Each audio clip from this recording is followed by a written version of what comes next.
ትዳርን የሚጠብቀው እግዚአብሔር ነው። ሰው በሀገር ስለተለያየ ትዳር አይፈርስም። ህሊና ካላችሁ ማለት ነው። ትዳርን በቁጥጥር አትጠብቁት። አንዳንድ ሰው ትዳሩን በስልክ የሚጠብቀው ይመስለዋል። ደህና ነሽ፣ እንዴት ነሽ፣ ረቡዕ ዕለት የደወለልሽ ማን ነው ብሎ ትዳሩን የሚያስከብረው ይመስለዋል። አይደለም እኮ ትዳርን የሚጠብቅ ማን ነው? እግዚአብሔር ነው። ሴቶችም ወንዶችም ቀናታችሁን ማቆም አለባችሁ። የማይረባ ቁጥጥር ነውር ነው በእውነቱ ማለት ሴቶችን ወንዶች ሴቶችን ቢሆን ማናት የደወለች እንዴት በ4 ሰዓት ደወለች? ለምን እኔ ብዙ ባለ ትዳሮችን ሸምግዬ ስለማውቅ እንዴት በ5 ሰዓት ደወለች? ለምንድን ነው ከሷ ጋር ታይ የምትጠጣ የሚሉ ሰዎች አሉ በእውነቱ ማለት እግዚአብሔር ካለ ጦርነት የላያየውን ትዳር እግዚአብሔር ግጥም አድርጎ መልሶ መስመሩን ሰራው በእውነቱ ማለት የሁላችሁም የፈረሰባችሁን ይስራላችሁ እግዚአብሔር። ትዳር ክቡር ነው። ጊዜ ሲገጥም ጥሩ ባለ ትዳር የሚሆን ስደት ሲመጣ ምን አደርጋለሁ አንተም ቀረ ሌላ ገባው አይባልም። ኖሩ መጠበቅ መሰደድ መነኩሴ እኮ ለቆቡ እንደሚሰደድላት እናንተም ትሰደዳላችሁ ማለት ትዳር የተከበረ የክርስቶስ ምሳሌ ስለሆነ ይሰደዱለታል። እንደ ቆብ እንደ ምንኩስና እንደ ቀሚስ ሰማዕትነት ይቀበሉለታል። ትዳር ትልቅ አደራችሁ። ሀብት ባይኖራችሁ ንብረት ባይኖራችሁ ትልቅ እስከሆነ እንዲህ እስከሆነ እያላችሁ አጠብቁ። ትንሽ ነገር ካላችሁ መጋባትን እንዳትተው። ሚስት ዘውድህ ና፣ ባልሽ ክብርሽ ነው። ይሄን ነው መጣም እንደው ለማግባትም ብዙ አትመጻደቁ ልበላችሁ ይያ ገብታችኋል። አትመጻደቁ። እንደዚህ ያለው እንደው ለእናንተ መልአክ የምታገቡ ነው የምትመስሉ አንዳንዶቻችሁ። ይሄን ያሟላ ገነት ውስጥ የምትኖሩ መሰላችሁ እንዴ? እንደው እኮ ግርም ነው የሚያደርገው። እንደዚህ ያለ ሰው የት ነው የሚገኘው? ገነት ውስጥ ነው። ወንዶችን ብትሆኑ ማለት ነው። እንደዚህ ያሟላች ትዕቢት ክፉ ነው። እንደዚህ ያለ ይሄ የለውም እንደዚህ የላትም እያሉ መመጻደቅ ልክ ዞ እግዚአብሔርን አመስግኖ መግባት ነው። በጣም ትዕቢት ክፉ ነው። እግዚአብሔር ከትዕቢት ያድነን። ስታገቡ ወይም ቤተሰብ ስትመሰርቱ ይላል ገንዘብን አትሹ፣ የወላጆችን ባለጠግነት አትመልከቱ፣ የትውልድ ቀየውንም ባለጠግነት አትዩ፣ እነዚህ ሁሉ ነገሮች ዋና አይደሉምና ከትዳር አጋራችሁ ይልቅስ ማየት ያለባችሁ ንጽሐ ነፍስን፣ ፈሪሃ እግዚአብሔርን፣ ልባምነትን፣ ደግነትን ነው እንጂ ለቆቡ እንደሚሰደድላት እናንተም ትሰደዳላችሁ ማለት ትዳር የተከበረ የክርስቶስ ምሳሌ ስለሆነ ይሰደዱለታል። እንደ ቆብ እንደ ምንኩስና እንደ ቀሚስ ሰማዕትነት ይቀበሉለታል። ትዳር ትልቅ ነገር የቤተ ክርስቲያን ሰንሰለት ስለሆነ አሁን እንዲያው ከእናንተ መካከል ለትዳሩ ይሰደዳል። እንኳን መሰደድ በስድብ የምትፋቱ እኮ ናችሁ እናንተ። ማፈሪያ ሁላ እኮ ነው ያለው ሰው። እንዲያው አሁን ሰው ነኝ ብሎ እኮ እንዲያው በእውነቱ ትዳር እንዲቀላል መሰላችሁ? ትዳር እኮ የህብረት ስራ ማህበር እኮ አይደለም፣ የተከበረ እኮ ነው። ስንፈልግ እቁብ ነው በሉ እንግዲህ እኔም ቤል ስራ ስላሰብከው እቁብ ልወጣ ነው የሚባል ይሄ ነው። እንዲያው ትዳርን ያህል ነገር በስድብ መፋታት በሆድ መፋታት በነገር ስራ መፋታት ነውር ነው። እናቶቻችን ለትዳራቸው ይሰደዱ ነበር። ያገባችሁም ትዳራችሁ እንድታከብሩ እግዚአብሔር ይርዳችሁ። ሴቶች ስትጸንሱ በደንብ መጸለይ ያለባችሁ። በስርዓት ሕግ ሳታፈርሱ ልጅ ከጸንሳችሁ የጸነሳችሁት ልጅ ከመከራ ይጠብቃችኋል። ወልድ ጠቢብ ያስተፌስህ አባሁ ወወልድሰ አብድ ያጼል አባሁ ወእሞ ይላል ሰሎሞን መጽሐፈ ምሳሌ ላይ ሲናገር። ጥበበኛ ልጅ ጥበብ ስጋዊ ጥበብ መንፈሳዊ ያጸና ልጅ በሰው ዘንድ ማሳደግ እንደገሌ ነው እንጂ ብሎ ያስመሰግናል። በእግዚአብሔር ዘንድ ደግሞ ልጆቻችሁን ሰርታችሁ ቀጣችሁ አሳድጋችኋል ተብሎ ደግሞ በዚያ ያስመሰግናል። ክፉ ልጅ ግን በሰው ዘንድም ያስረግማል፣ በእግዚአብሔር ዘንድም ያስረግማል። እና ልጅ ያጸድቃል ነው። ልጅ ዝም ብሎ በአጋጣሚ የትዳር የግድ ነገር ስለሆነ የምትወልዱ እንዳይመስላችሁ። ልጅን አክብራችሁ ያዙ። በእውነት ያጸድቃል። እመቤታችን አዳም ወለደ፣ እመቤታችን ክርስቶስን ወለደችና አጸደቀች። እናንተ ኦርቶዶክሳውያን ይሄ የማስረሻን ወሬ እርሱት። የሰይጣንን ሾክሾክታ እንዳትሰሙት። ይሄ ሌላ ነው፣ የኛ አይደለም። ሚስት ዘውድህ ና፣ ባልሽ ክብርሽ ነው። ይሄን ነው መጣም። ይሄ ነው ወንጌል። እንዳትጠሉ ወጣቶች። ሁለተኛ ቢያገባ እንኳን እንዲፈታ ሆኖ እንዲያገባ ነው የሚፈልጉት። ይሄን ፈላስፎቹ ኮሃቢቴሽን ይሉታል። ተካቶ መኖር ብለው ተርጉመውታል። ሰው ሰብስባ ሽማግሌ ልካ ካህን አቁሞ መጋባት አይፈልግም። እናስ ፌስታሏን ይዛ ጥልቅ ትላለች። ሰው አያቅ ምን አያቅ። ያው ቀለል አድርጌ ነው ፌስታል ልጄ ነው የምገባው ትላለች። ውሸቷን እኮ ነው። ለምን እንደሆነ ታውቃላችሁ? ትንሽ ካላማራት ሰውየው ፌስታሏን ይዛ አይደል የወጣችው ፌስታሉን ይዘውልቅ በሶስት ቀኑ ለምን አይሆንም? ሰው አላያት ምን አላላት? ምን አጨናነቃል? ካሜራ ከተገጠመ ሽማግሌ ከተላከ ካህን ከቆመ ቁርባን ከተሰራ ትንሽ እንኳን አይከብድም። የሚቆሰቁስ ነገር የለውም። ይሄን ሁሉ ሰው እንዴት ረግጣ ትሄዳለች? ለዚህ እኮ ነው ተካቶ መኖር ሹልክ ውልቅ በቃ ናቸው። እንደዚህ እንዳታረጉት። አንድ ሰው ነበረችና መልከኛ ናት፣ ደግሞ ሀብታም ናት። እና መልከኛ ሰው መጥቶ ለማግባት ሲጠይቃት ሀብት የለህም ትለዋለች። ሀብት ያለው ሰው መጥቶ ሲጠይቃት መልክ የለህም ትለዋለች። መልክም ሀብትም የያዘ ሰው ሲመጣ ደግሞ ዘመዶችህ ዘርህ ጥሩ አይደለም ትለዋለች። ሁለት ሶስቱንም ያሟላ ሲመጣ ደግሞ ከቤተ መንግስት አልተወለድክም ትለዋለች። እንዲህ ያለች ስትበጠብጥ ኖረች። መጨረሻ ላይ ምን ቢሆን ጥሩ ነው መሰላችሁ? የስንት መኳንንት ልጆች ሲለምኗት እምቢ ብላ ማን ቢያገባት ጥሩ ነው? የሆነ ወራዳ ጠንቋይ ምን አድርጎ ነው ያገባት? ልነግራችሁ እኮ ነው። ክብር አይደል የምትፈልግ? ምንድን ነው ያደረገ? ሰው ሁሉ እንዲሰግድልሽ አደርጋለሁ አላት። እሺ አጋንንቱን ምን አደረጋቸው? እኔ ሰውን ለጥንቆላ ተሰበስበው እናንተ ደግሞ በአየሩ ላይ በመታት አርጤምስ ነው የምትባል ስሟ፣ ለአርጤምስ ያልሰገደ ይጠፋል የሚል ድምፅ አሰሙና እግዚአብሔር አዘዘን ብሎ ሰው እንዲሰግዳል ሰውን ሰበሰበና በዚህ በሰማይ ሆኖ ለአርጤምስ ያልሰገደ ወዮለት የሚል ድምፅ ተሰማ።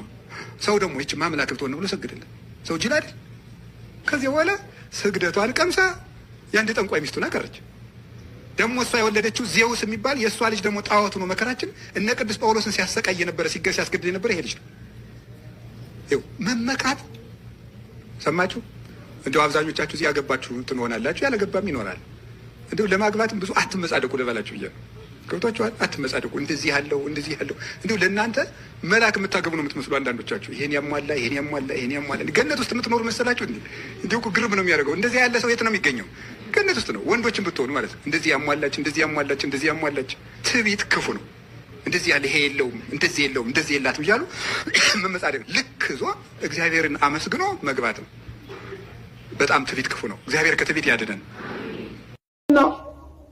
ከትዳር አጋራችሁ ይልቅስ ማየት ያለባችሁ ንጽሐ ነፍስን፣ ፈሪሃ እግዚአብሔርን፣ ልባምነትን፣ ደግነትን ነው እንጂ ቤተሰብ ስትመሰርት ምን አይተህ መሰረት? አሁንስ ማግባት ስታስብ ምን እያሰብክ ትመሰርታለህ? ቁም ነገሩ እሱ ነው። ለጽድቅ ይሆነኛል ወይ? መንግስተ ሰማያት ታገባኛለች ወይ? እግዚአብሔርን ይፈራል ወይ? ቅዱስ ቁርባን ይወዳል ወይ? የነፍስ ንጽህና ገንዘብ ለማድረግ ይጋደላል ወይ? ወደ ሰማያት ይወስደኛል ወይ? ልባምነትና ደግነት አለ ወይ? እግዚአብሔር አለ ወይ? ትልቁ ጥያቄ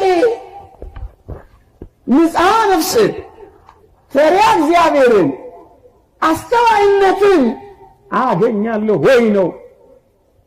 ሌላውማ ያልፋል።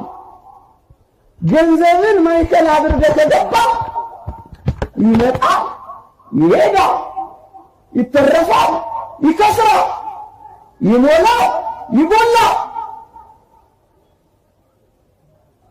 ቋሚና ዋና ነገር አይደለም።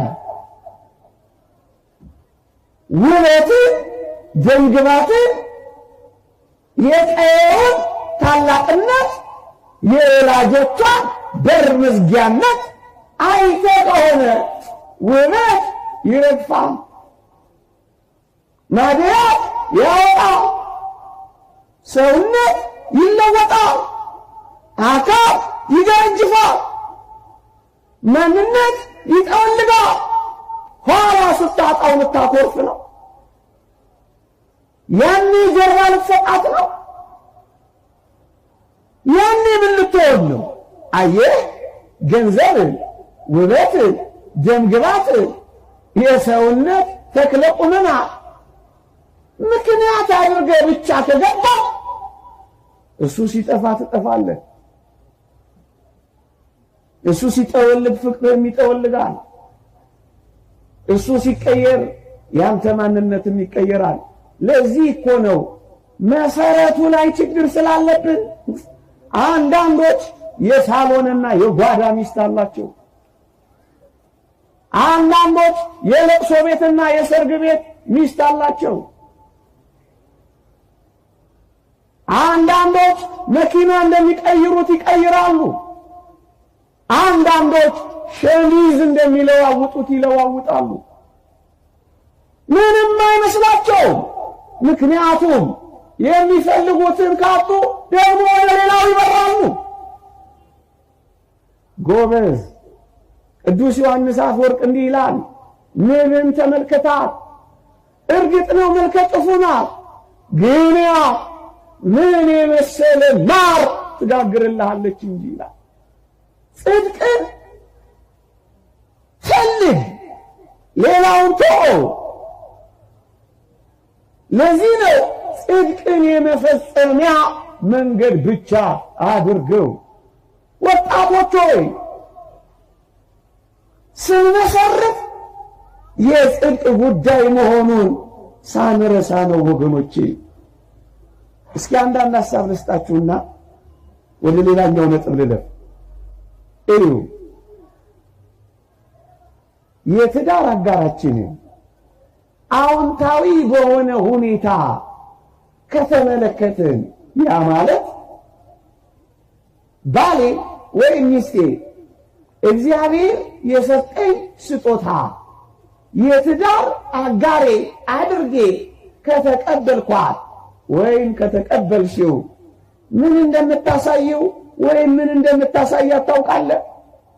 ሁል ጊዜ የእግዚአብሔር ስጦታ ናትና ፍቅር ትሰጣታለህ። የእግዚአብሔር አደራ ነውና ትንከባከቢዋለሽ። ምክንያቱም ለባልሽ የሚኖርሽ አመለካከት የእግዚአብሔር ስጦታ ነው። ጽድቅን መፈጸሚያዬ ነው የምትሉት ጋብቻዬ ጽድቅን ልፈጽምበት ነው ካላችሁ ትንከባከቡታላችሁ።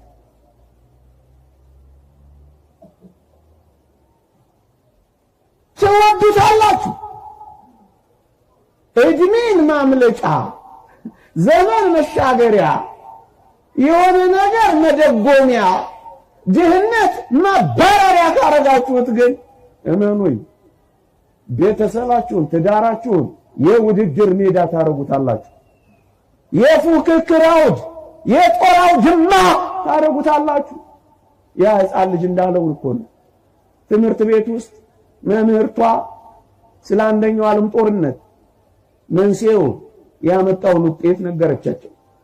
ደግሞ ጨመረችና ስለ ሁለተኛው ዓለም ጦርነትም ተረከችላቸው። መንስኤውንና ውጤቱን አስረዳቻቸው። ከዚያ ምን አለች መምህርቷ? ምን እንዳሳሰባት እንጃ። ተማሪዎች አቤት ለመሆኑ እስካሁን ከነገርኳችሁ ምሳሌ ተነስታችሁ የሶስተኛው ዓለም ጦርነት የትና እንዴት ሊከሰት ይችላል ብላችሁ ታስባላችሁ? አሁን ይሄ ጥያቄ ለሕፃናት የሚጠየቅ ነው። አጅሬ ፈጣን ተማሪ እጁን አውጥቶ እስካሁን ከነገርሽኝ እንደተረዳው ይሄ ጦርነት የሚጀምረው እኛ ቤት ሳይሆን አይቀርም አለላችኋል። አየህ፣ ጽድቅን መፈጸሚያ ካላረከው ጦር ሜዳ ታደርገዋለህ፣ መኳረፊያ ታደርገዋለህ፣ መፈታተሻ ታደርገዋለህ፣ መለካከያ ታደርገዋለህ። ይኸውልህ ስትቆጣ አንተ የምትታገሰው ጽድቅን እየፈጸምክ እንደሆነ ሲገባህ፣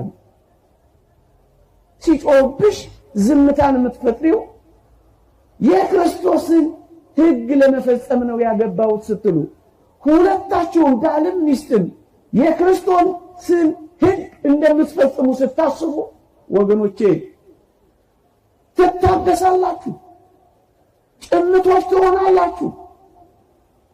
በጸባችሁ መካከል ይቅርታ ይጎርፍላችኋል። አንዳችሁ ለአንዳችሁ መስዋዕት ለመክፈል የተዘጋጃችሁ ትሆናላችሁ። ወገኖቼ ሲታመም ትንከባከባላችሁ። ጽድቅን መፈጸሚያ ከሆነ ወገኖቼ ሲታመም ትንከባከቡታላችሁ። አጣ፣ ገረጣ፣ ነጣ፣ ጎበጠ ብላችሁ ባላችሁን አትንቁትም። አንዳንዶች አሉ ቀን አልፎ ኑሮ ሲሳካላቸው መከራውን በልቶ ያኖራቸውን ባላቸውን ዘግተውበት የሚሄዱ አሉ።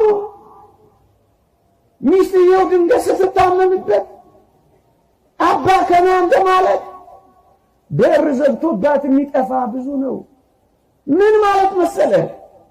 ጽድቅን መፈጸሚያ የእግዚአብሔር ስጦታ የሰማያዊ ሕይወት አደራ አድርገን ካልተቀበልነው የጦርነት አውድ ነው የምናደርገው። ዝም ብለን እንደነገሩ ነው የምንኖረው። ወገኖቼ ምኞትህን ብቻ የምትፈጽምልህ፣ ጥያቄህን ብቻ የምታከናውንልህ፣ ደግሞስ እንቁላል ፍርፍር ጠዋት ከሰዓት ደግሞ የእንጀራ ፍርፍር እንደ ሰራተኛ አድርገህ ብቻ ከቆጠርካት አንተ ፍቅር መስጠት፣ አንተ መንከባከብ፣ አንተ የእውነት መውደድ ያቅታል። ምክንያቱም ዓላማውን ስተሃላ። ሚስቴ ጥያቄዎችን ብቻ የምትመልስ ናት ብለህ አሉታዊ ሐሳብ በልብ ከተሃላ። ሚስትስ ባሏ ወገኖቼ ትዕዛዝ የሚሰጣት ብቻ ወይም እሷ የልጆቿና የቤቱ አገልጋይ እንደሆነች ብቻ ካሰበች በተቃውሞ፣ በቅራኔ፣ በኩርፊያ ደግሞስ በቅዝቃዜ ትኖራለች። አባቶቻችን እኮ እንደሚሉት ነው ቀዝቃዛ ሚስቱ፣ ቀዝቃዛ ቤቱ፣ ነዝናዛ ሚስቱ ለምን ይሄዳል ከሰው ለቅሶ እያለ ቤቱ እንደሚሉት ነው።